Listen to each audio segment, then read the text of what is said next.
네, 블렌더가 버전 4.5 베타 스테이지 단계입니다. 정식 출시에 앞서서 몇 가지 간략한 기능들을 살펴보고 블렌더가 현재 향하고 있는 방향에 대해서 간단하게 살펴보도록 하겠습니다. 전체적으로는 블렌더는 계속 더 사용하기 쉽고 직관적인 UI를 표방하며 버전업을 하고 있는데요. 이번에도 여러 부분에서 드래그 앤 드롭 기능이 굉장히 강화되었습니다. 하나 예를 들어보면요. 기존에 OBJ 파일을 임포트할 때는 임포트 웨이브프론트 OBJ 이렇게 들어가서 파일 경로를 지정을 해줘야 됐었죠. 근데 이전 버전에서 이제 OBJ 파일을 드래그 앤 드롭으로 뷰포트 내로 임포트를 할 수 있는 기능이 추가되었습니다만 이번 4.5 버전에서는 하나의 OBJ 파일 뿐만 아니라 여러 개의 OBJ 파일도 한꺼번에 드래그 앤 드롭으로 임포트할 수 있는 기능이 추가되었습니다. 한번 살펴보겠습니다. 이것들은 각각의 OBJ 파일이고요.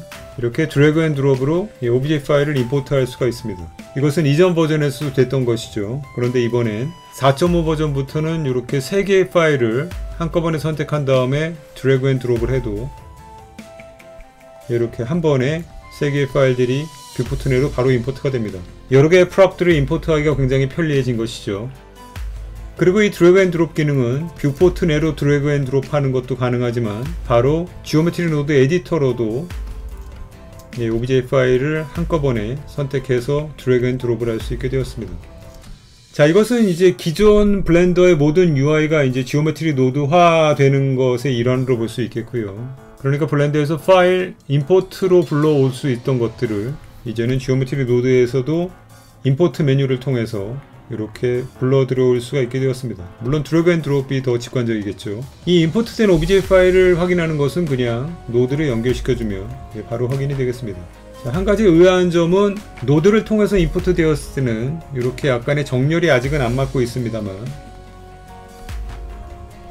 노드를 통해서 정렬을 맞춰주거나 아니면 뷰포트 내로 드래그 앤 드롭 할 때 나타나는 정렬 창의 기본값을 노드로 임포트 할 때도 바로 적용해주면 편리할 것 같습니다.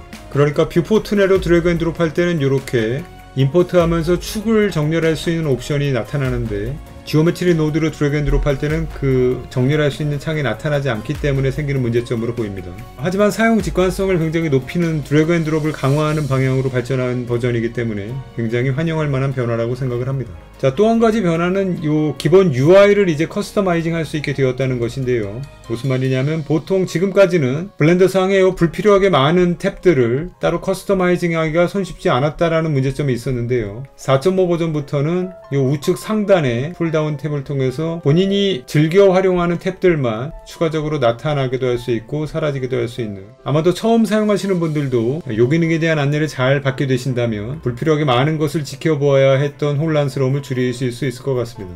자, 다음은 지오메트리 노드의 커브 투 메쉬 노드에 추가된 반가운 변화인데요.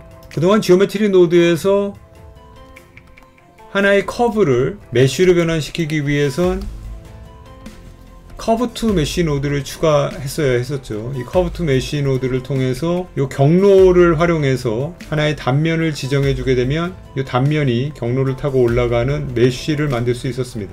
그러니까 이 프로파일 커브 소켓에 서클 단면을 연결시켜 주게 되면 이런 식으로 이렇게 레디우스를 조절할 수가 있었는데요. 그런데 이렇게 레디우스를 일괄적으로 조정하는 것이 아니라 이 커브에 set 커브 레디우스를 통해서 이 경로가 되는 커브에 각 버텍스별로 정점들의 레디우스를 따로 조절할 수가 있었습니다. 아주 유용했던 기능이긴 한데요. 근데 이제는 이 추가적인 노드 연결 없이도 이 스케일 소켓을 통해서 이 프로필 커브의 각각의 정점들의 스케일을 조절할 수 있게 되었습니다.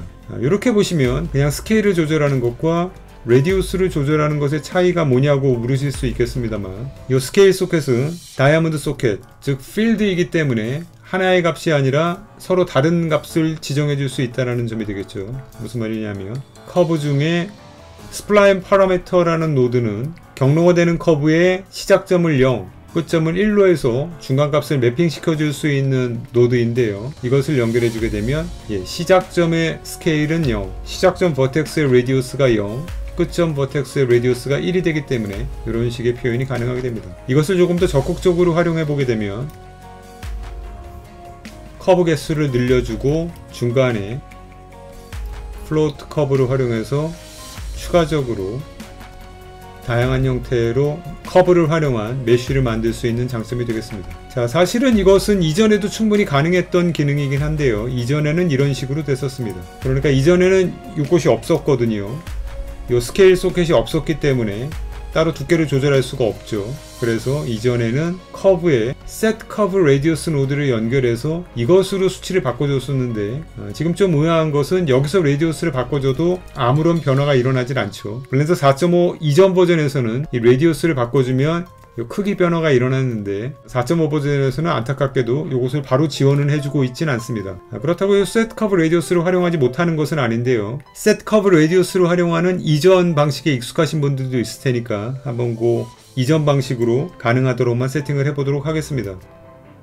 named attribute에서 포인트의 radius attribute를 연결시켜주게 되면 이렇게 조절하는 게 이제 이전 방식인 거죠. 그러니까 이전 방식은 요건 당연히 보이질 않고 이렇게 된 상태인데 이렇게 된 상태에서 이렇게 움직여주면 요거 조절이 가능했었죠. 마찬가지로 radius 앞도 필드 소켓이기 때문에 아까처럼 스플라인 파라미터로 연결해주게 되면 이런 식의 변형이 여기서도 가능했었습니다. 그러니까 예전에는 요 노드가 추가적으로 있었어야 되는 것인데 4.5 버전부터는 요 노드 없이도 바로 스케일 소켓을 통해서 훨씬 더 쉽고 편하게 작업이 가능하게 되었습니다. 자, 그러니까 이 방향성은 이제 대단히 중요한 것이죠. 이제 이런 식으로 블렌더에서 UI를 이렇게 컨트롤할 수 있게 되었다는 것은 저희가 많이 활용하는 인덱스 소켓에서도 여기에 이제 인덱스 넘버가 추가적으로 이 스케일처럼 인덱스 넘버 입력 소켓이 들어갈 수 있는 방향성을 나타냈다는 점에서 대단히 반가운 변화로 볼 수 있겠습니다. 이외에도 블렌더 4.5 버전에는 굉장히 다양한 변화들이 있긴 합니다만 가장 주목할 만한 변화로는 블렌더가 사용하기 쉬운 직관적인 UI 개발에 상당히 신경을 쓰고 있다는 것이 체감되는 업데이트이기 때문에 굉장히 반가운 느낌이 들고, 무엇보다 현재 AI 툴들의 개발도 상당히 활발하게 진행되고 있긴 하지만 여전히 UI적인 측면에서 사용자가 원하는 의도를 가장 정교하게 구현해주는 레거시 3D 소프트웨어들의 UI에 대한 니즈는 당연히 지속될 수밖에 없기 때문에 앞으로 블렌더 내부에 추가적으로 어떤 자동화 기능들이 더 추가되는지 면밀히 살펴보면서 다가오는 시대를 대비해야 될 것 같습니다.